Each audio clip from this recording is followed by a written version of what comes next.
সুপ্রিয় শিক্ষার্থীবৃন্দ, আমি বিধান বিশ্বাস।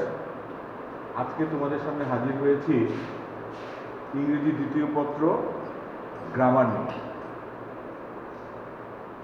বরাবরের মতোই ক্লাসটা তিনটা ক্লাসের সাথে 8, 9 এবং 10। যেহেতু সব ক্লাসে এটা আছে এবং প্রত্যেকটা লেকচার একই, এই জন্য আমরা তিনটা ক্লাসের সমন্বয়ে এই ক্লাসটা করতেছি। অষ্টম, নবম এবং দশম শ্রেণী ট্রান্সফরমেশন। তো আজকের টপিক ট্রান্সফরমেশন। এই ট্রান্সফরমেশন সব ক্লাসেই আসে। এই ট্রান্সফরমেশনের মধ্যে অনেক টপিক যেগুলো আমরা আগে করছি, অ্যাসার্টিভ থেকে এক্সক্লামেটরি আজকে করবো আমরা, অথবা এক্সক্লামেটরি থেকে অ্যাসার্টিভ, এটা vice versa. Vice versa means উল্টাপাল্টা, মানে এক্সক্লামেটরি থাকলে অ্যাসার্টিভ করতে হবে, আবার অ্যাসার্টিভ থাকলে এক্সক্লামেটরি করতে হবে। সবচেয়ে বড় কথা হইল এটা ব্রেকেটে দেওয়া থাকবে তুমি কোনটা করবে। মানে এক্সক্লামেটরি থাকলে ব্রেকেটে বলবে মেক ইট অ্যাসার্টিভ, আবার অ্যাসার্টিভ থাকলে ব্রেকেটে বলে দিবে make it exclamatory.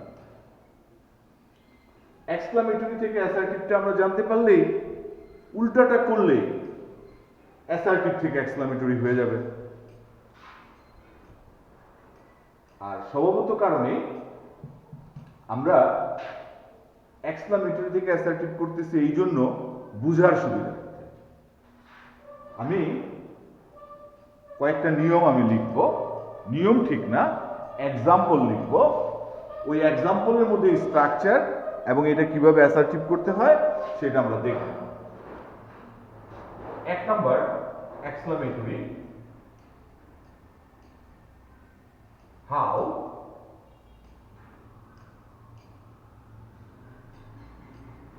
nice the bird is.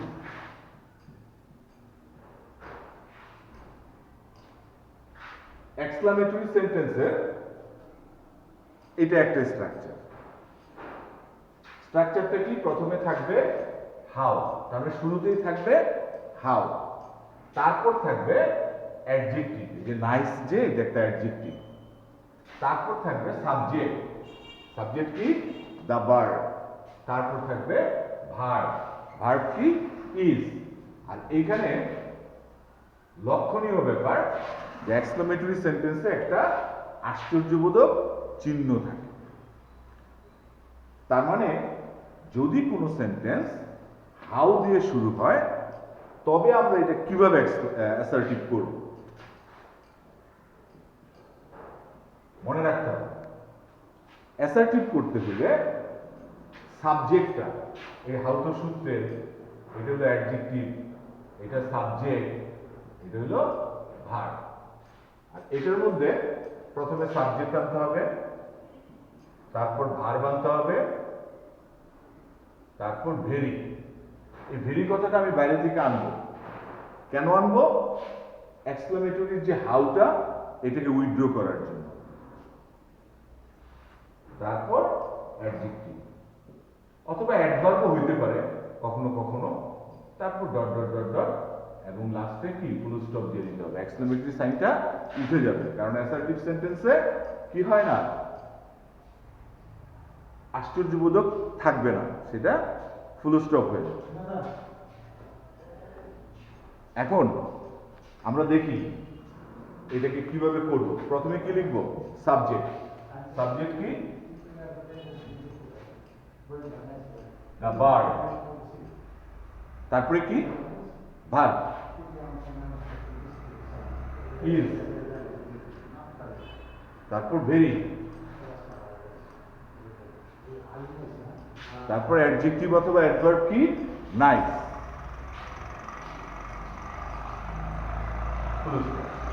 হয়ে গেল। আমরা একটা একটা এক্সাম্পল দেখলাম, কোনটা, যে উদাহরণটা হাউ দিয়ে শুরু হবে। ঠিক আছে, সবাই বুঝতে পারছো? এখন আমরা দেখি হোয়াট দিয়ে শুরু হইলে এই সেন্টেন্সটা আমরা কিভাবে করব।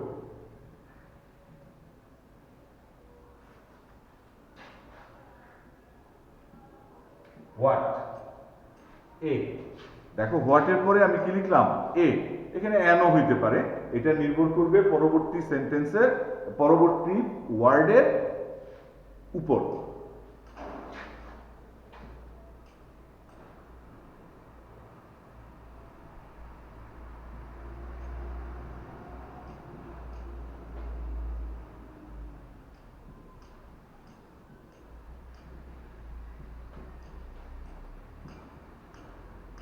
কি লিখলাম, what a beautiful flower it is.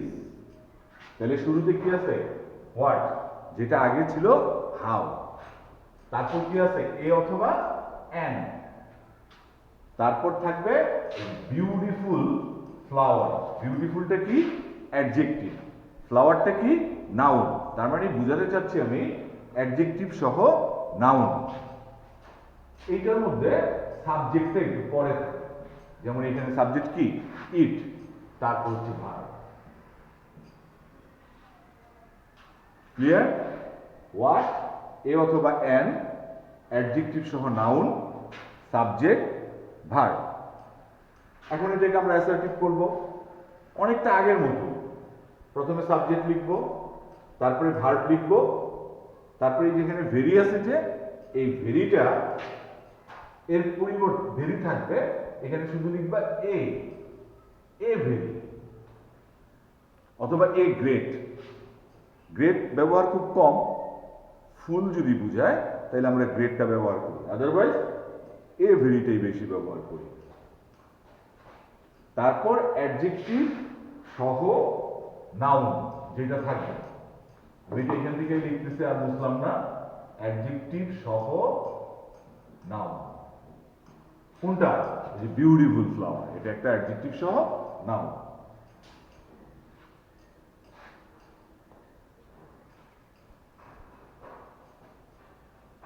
তারপর ডট ডট ডট মানে এক্সটেনশন, এবং শেষে ফুল স্টপ। তাহলে আমরা এটার উদাহরণটার আনসারটা করে ফেলি। আনসারটা কি হবে, ফার্স্টে সাবজেক্ট, সাবজেক্ট কি, ওই যে ইট। তারপর ভার্ব, ভার্ব কি, ইজ। তারপর এ ভেরি, তারপর অ্যাডজেক্টিভ সহ নাউন, এই যে বিউটিফুল ভার্ব।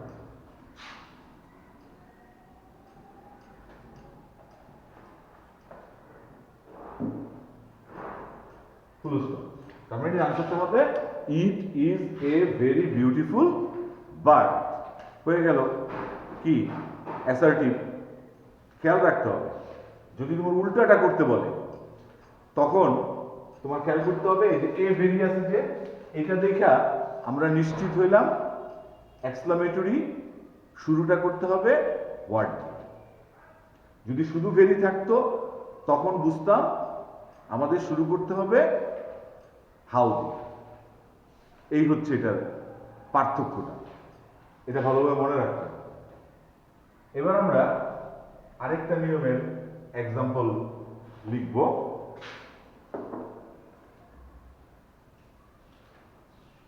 যদি তোমার ইন্টারজেকশন থাকে, আমরা যখন ন্যারেশন করছিলাম তখন ইন্টারজেকশন সম্পর্কে বলেছিলাম। ইন্টারজেকশন কোনগুলা, বিস্ময় সূচক যে সমস্ত অব্যয়, যেমন হুররা, এলাস, ফাই, ও, আহ ইত্যাদি ইত্যাদি। এই ধরনের সেন্টেন্স যদি থাকে, আমরা জাস্ট একটা এক্সাম্পল দিয়ে দেখি।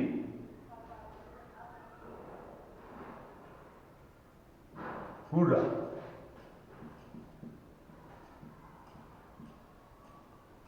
ইন্টারজেকশনের পরেই আশ্চর্যবোধক চিহ্নটা দিতে হবে, তারপরে লিখতে হবে হুররা we have won the game. মানে হুররা, আমরা খেলায় জিতেছি। তাহলে হুররাটা কি? আনন্দ প্রকাশ করতেছে। সবাই একটু মনোযোগ দিয়ে শুনবা। যদি আনন্দ প্রকাশ করে তখন লিখতে হয় it is a matter of জয়।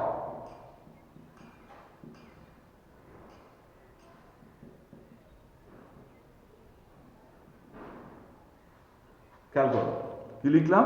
হুররার পরিবর্তে it is a matter of joy. এটা একটা আনন্দের ব্যাপার। যে দ্যাট, কিন্তু এখানে আনন্দ না বুঝাইলে যদি থাকতো এলাস, তখন আবার দুঃখ বুঝাইতো, তখন লিখতে হইতো ইট is a matter of sorrow. যদি আশ্চর্য বুঝায়, ও আহ, তখন লিখতে হইতো ইট is a matter of wonder. যদি ছি বা লজ্জা বুঝায় তখন লিখতে হবে fine, it is a matter of shame. ঠিক আছে? তারপর দ্যাট, এটা মোটামুটি ভাবে মুখস্থ জিনিস, শুধু চেঞ্জ করতে হবে দুঃখ হইলে এলাস, আনন্দ হইলে জয়, আশ্চর্য হইলে ওন্ডার, লজ্জা বুঝাইলে শেম লিখতে হবে। তারপরে যে বাক্যটা আছে হুবহু ওইটাই থাকে। তার মানে কি আছে এখানে? We have won the game, পুরোটাই হবে।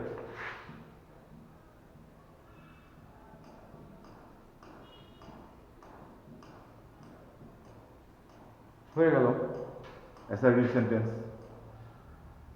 সবাই কি বুঝতে পারছো? আর যদি অ্যাসার্টিভ থেকে বলে এক্সক্লামেটরি, উল্টাটা যদি করতে বলে, যখন তুমি দেখবা it is a matter of joy আছে, তখন তুমি বুঝবে এখানে একটা ইন্টারজেকশন আমার লাগবে। আর ইন্টারজেকশনটা কি? আনন্দ বুঝায় এমন সেন্টেন্সের সাথে সম্পৃক্ত একটা ইন্টারজেকশন। যেমন আমরা খেলায় জিতেছি, সুতরাং এটা আনন্দ, আমরা তখন কি ব্যবহার করব? হুররে। ঠিক আছে? এই গেল থার্ড নিয়ম। লাস্ট লাস্ট যে নিয়মটা, এটা আমরা লিখব। লাস্ট নিয়মটা হচ্ছে, যদি তোমার অবাস্তব অথবা কাল্পনিক কোনো বাক্য আমরা প্রকাশ করি, তখন ওইটাও এক্সক্লামেটরি সেন্টেন্স দিয়ে প্রকাশ করতে হয়।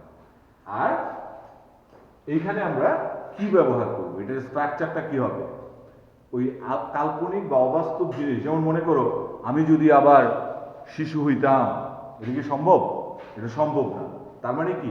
এটা একটা কল্পনা করতেছি আমি, বা অবাস্তব। তখন তোমাকে তোমার এক্সক্লামেটরি সেন্টেন্স ব্যবহার করতে হবে। আর এটা শুরুতে তখন আবার লিখতে হবে ইফ অথবা উড দ্যাট, উড দ্যাট। তারপরে কি বলতে চাচ্ছি আমরা?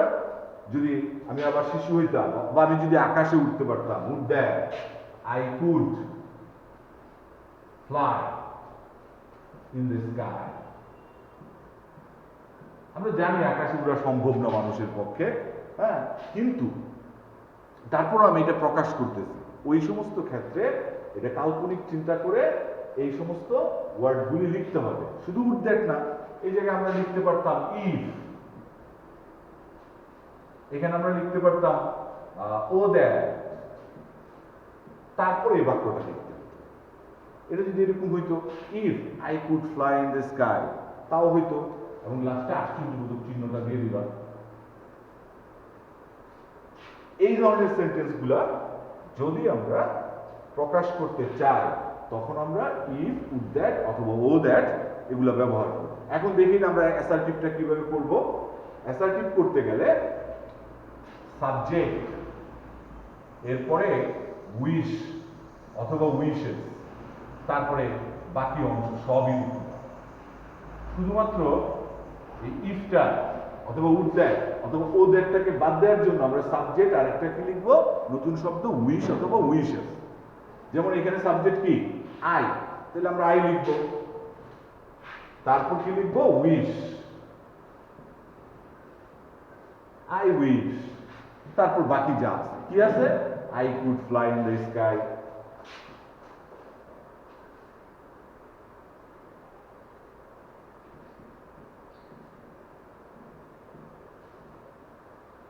I wish I could fly in the sky.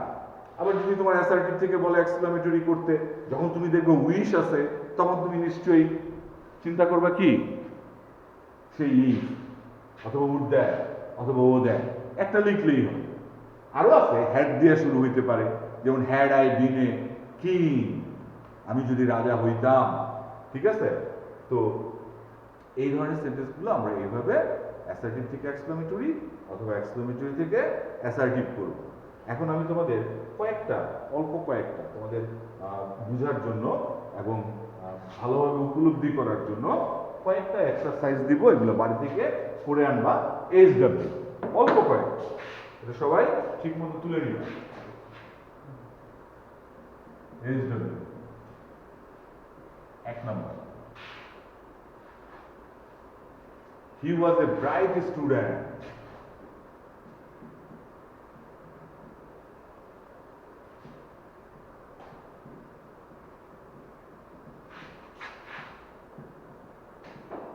আরেকটা ব্যাপার, যে এক্সারসাইজগুলো দিচ্ছি এটা আগে তোমাদেরকে পর্যবেক্ষণ করতে হবে এটা কোন সেন্টেন্সে আছে।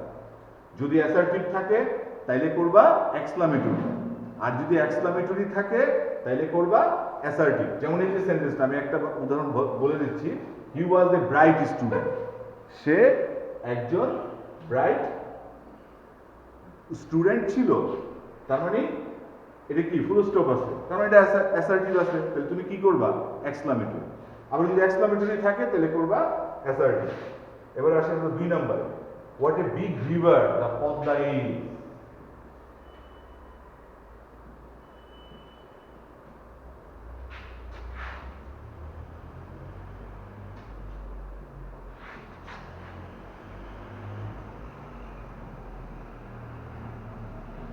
এটা দেখো এক্সক্লামেটরি আছে, তার মানে বুঝেই যাচ্ছে তোমার করতে হবে assertive.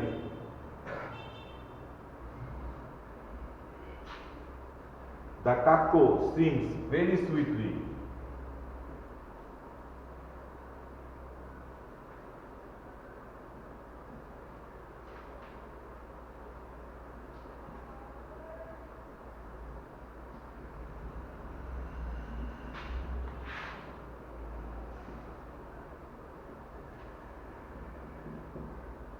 The cuckoo sings very sweetly, তাহলে এটা করবা এক্সক্লামেটরি। আর শুরুটা করবা কি দিয়ে, যেহেতু ভেরি আছে হাউ দিয়ে শুরু করতে হবে। আমি একটু একটু বলে দিচ্ছি তোমাদের সুবিধার জন্য, যাতে কোনো ধরনের ঘাটতি না থাকে। তারপরে if I were a king,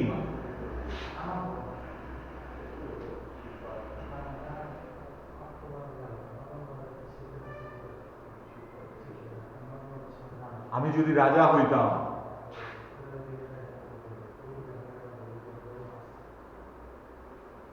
He leads a very unhappy life.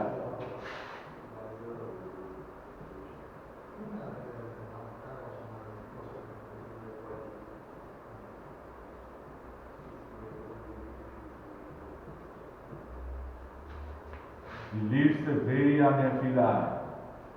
কয়টা হইলো? 5টা। আরো দিব? আচ্ছা আরেকটা দিয়ে দিই। How clear his handwriting is.